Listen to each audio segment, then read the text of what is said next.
Hey Internet, it's RJ. Welcome back. Thanks for tuning into the show today. Now today's episode, I'm actually talking about opening business credit cards and business bank accounts, but not for the reason you think. We're actually going to go legit and open them for real to use with a real business, which is quite a departure from what you may have seen me do here normally and talk about. So I thought it would be interesting to kind of talk about that experience and what I've learned. So of course, if that sounds interesting to you, then go ahead, press the subscribe button, and let's get to work.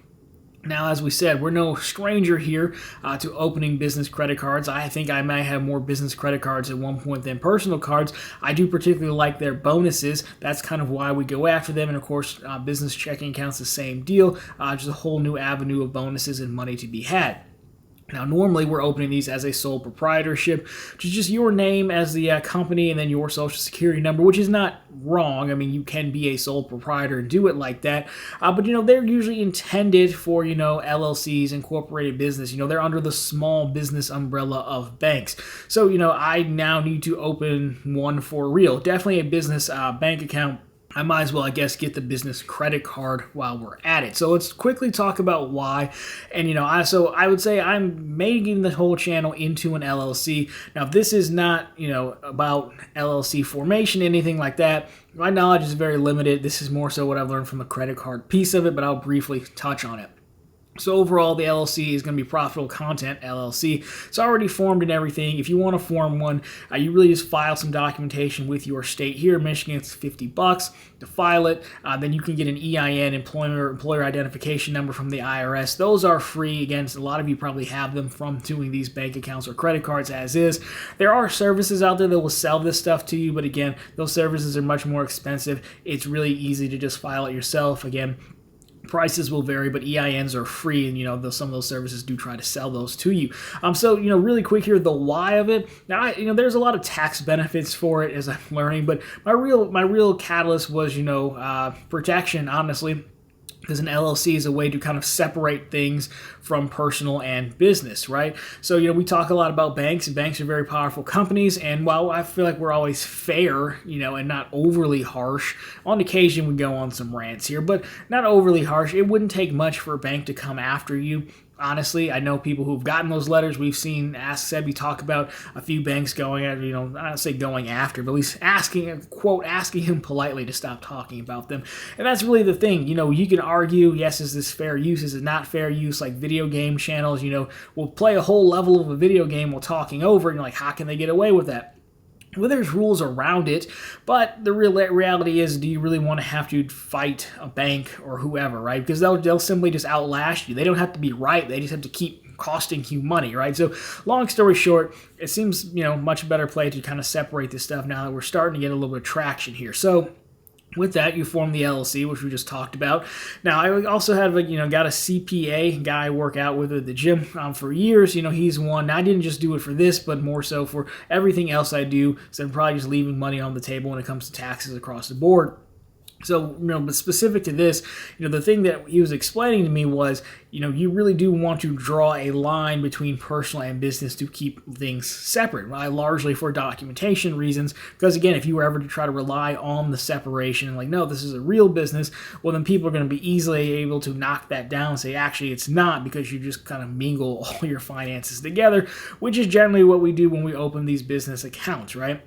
My Chase business accounts are under my same profile, and that's the same with my Bank of America ones, my Wells Fargo ones, my Huntington ones, you name it. If they can merge the profiles, I generally have them do it. And they can because, again, it's using the same tax ID and the same name. So with this, the first goal is to get a legitimate business account, which was actually much tougher than you would think, not to get and open the account, but to pick one. Because, again, if you follow me on the other channel, then I churn bank accounts quite a bit.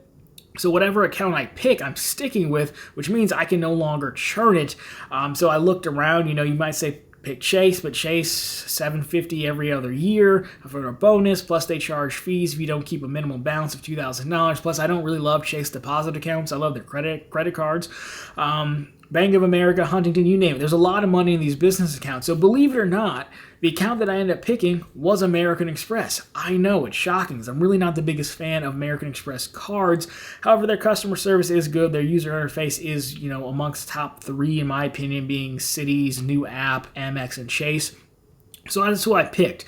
Now, funny enough, for whatever reason, the time of taping, you can't just open a new Amex business checking account. Because, of course, I have one.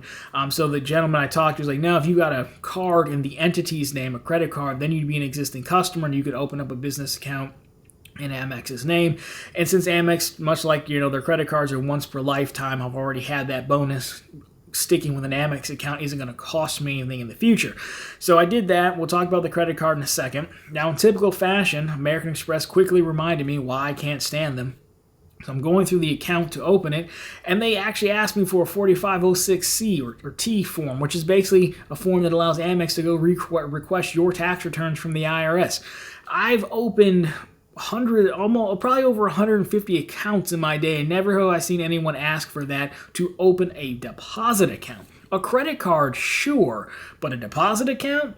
That's such an Amex thing to do, and it doesn't really bother me that, they have my information, like whatever, they have all my information anyways. It's more so just the extra hassle to fill this out and wait for them to check it.